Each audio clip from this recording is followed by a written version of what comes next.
بسم الله الرحمن الرحيم والصلاة والسلام على أشرف الأنبياء والمرسلين نبينا محمد وعلى آله وصحبه وسلم تسليما كثيرا أما بعد. Brothers and sisters, inshallah ta'ala, when I do this topic, I'm not trying to attack or insult anyone specifically, and I'm not trying to refer to everyone, because there's different people that use Facebook, Instagram, Snapchat for maybe a different reason to what other people might do. As you are all aware, there's a lot of fasad, corruption, trials and tribulations that happen on all these social networking websites, the social media that we have. But inshallah ta'ala, I just want to stop at a few things and inshallah ta'ala shed some light on it, hoping, wallahi hoping, that every single one of us, we act upon this and we take it very, very seriously. I don't think there's any point the brother organizing lectures, organizing this event, when the people are going to come and they're just going to listen and everyone's just going to go and just carry on with their ways. Allah subhanahu wa ta'ala, He tells us about the stories in the Quran. They're just not there to give us a good night nap or bedtime story, these stories of Yusuf, Musa alayhi salatu wasalam. When the verses come to us, it either becomes hujjatan lakum alayk. The Prophet sallallahu alayhi wasallam said, Al-Qur'anu hujjatan lakum alayk. The Quran is either a plea for you, is going to defend you, or is going to be against you. Why? Because you either acted upon it or you didn't. So when we hear these ahadith, we hear these stories from the Quran, they're meant to be there for us to use our minds and to come to realization. Allah subhanahu wa ta'ala tells us about the stories in the Quran. فَقْصُصِ الْقَصَصَ لَعَلَّهُمْ يَتَفَكَّرُونَ. Tell them about the stories so that they may think.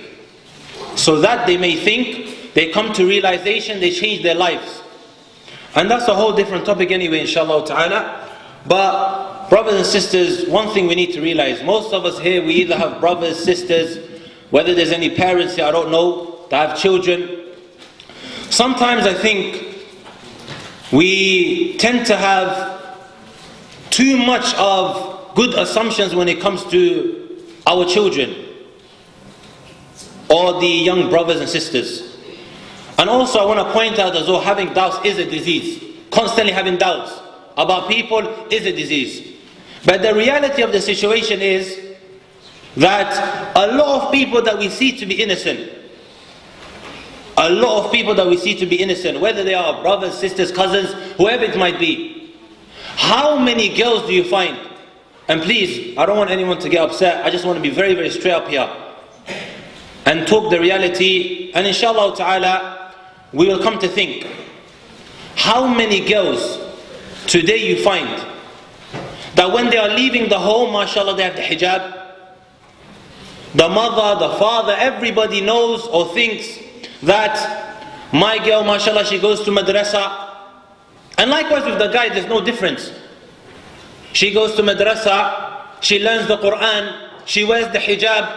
But in reality, when it comes to social media, she's one of the worst of the people.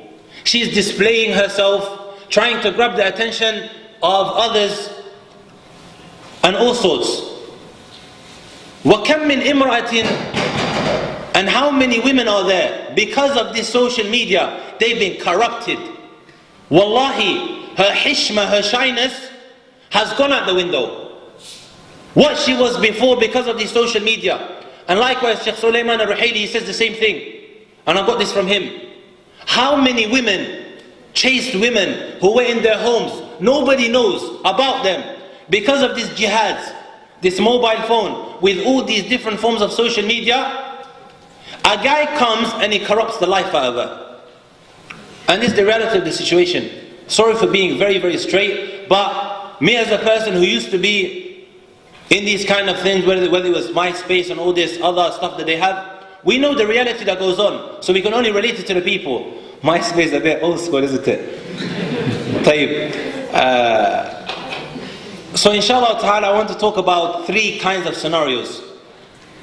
And you find, whether it's the men and the women, they always tend to find themselves in one of these 3. And like I said before, I'm not talking about them guys or them people who might use Facebook for da'wah or for whatever other reason, whether it's business and things like that. We're talking about the majority of those, rather is the majority, who are on Facebook, Instagram. My Shaykh Yahya used to call Facebook Fisq book, the book of transgression. I don't know what he would say now if you find all these other different forms of social media. طيب. And as the brother Walid, he came up with a new name, Fitnagram. That's the first time I ever heard it. طيب. You find three types of people. The first type that I want to talk about is, and inshallah I'm going to try and be as balanced as possible because otherwise there's going to be problems. The woman that comes out on social media dressed inappropriately, wearing makeup, whatever it might be, beautifying herself on social media. This woman, she might go and leave the house, go to the shop, whether it's town or wherever it might be, and she might walk past 10, 15, 20 people going to the shop in this haram state. And we know that the Prophet ﷺ said, when a woman leaves, it is not permissible for the husband to stop his wife from going to the masjid. لا تمنعوا إماء الله مساجد الله. Do not prevent the woman from going to the masjid. But وَلْيَخْرُجْنَا وَهُنَّ تَفِلَاتٍ. They should leave while they are unbeautified when leaving to the masjid. Whether it is atar, she's not allowed to come out with perfume. The Prophet ﷺ said, أَيُّمَا إِمْرَأَةٍ اسْتَعْتَرَتْ فخرجت من بيتها ليريحها الرجال فهي زانية. Any woman that comes out and she's wearing perfume and she goes and walks past the men and they smell her, she's a fornicator. I'm not saying this, wallahi it's not me, it's the Prophet ﷺ. Whether it is any sort and any form of beautification, it is not permissible. So the woman now, she comes out of her house, she gets the sin for maybe these 10, 15 people having seen her in the state that she's in. And Allah subhanahu wa ta'ala holds her to account. Then you have the type of girl that comes out on social media.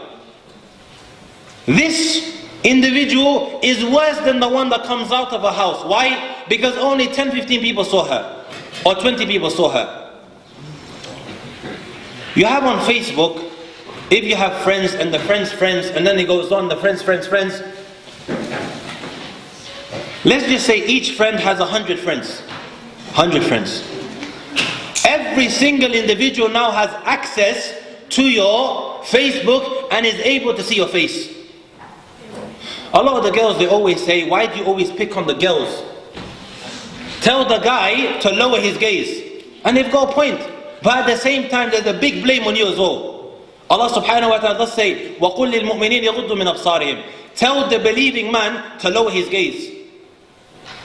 And that's right. But why are you coming out being a fitna, knowing that the women are a fitna for the guys?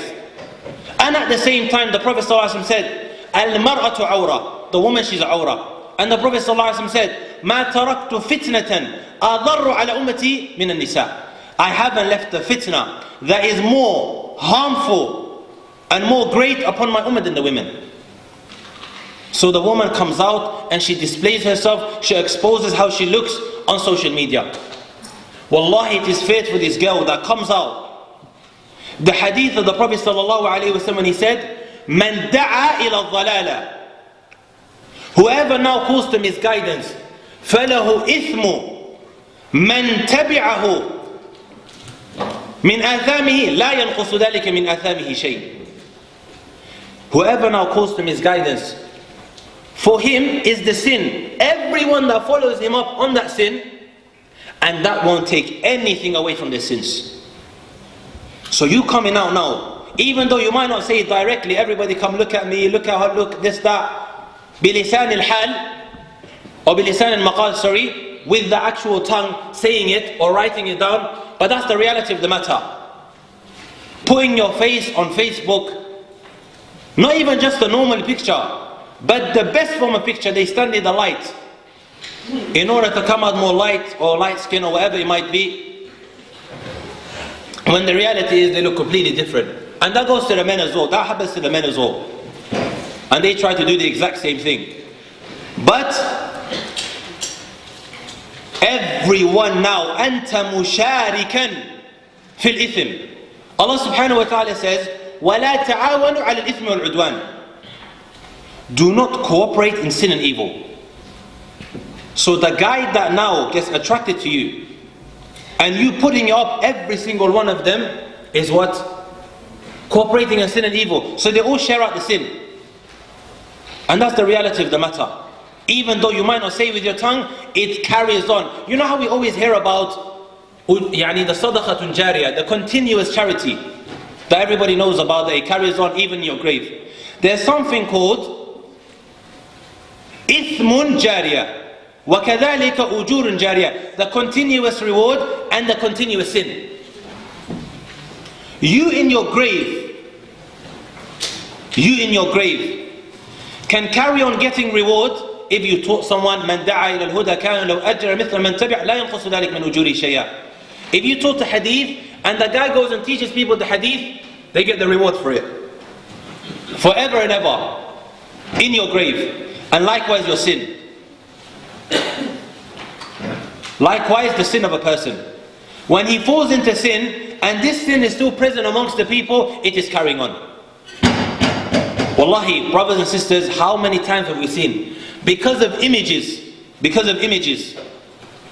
And one brother, one of my close cousins, was just telling me, there was a girl.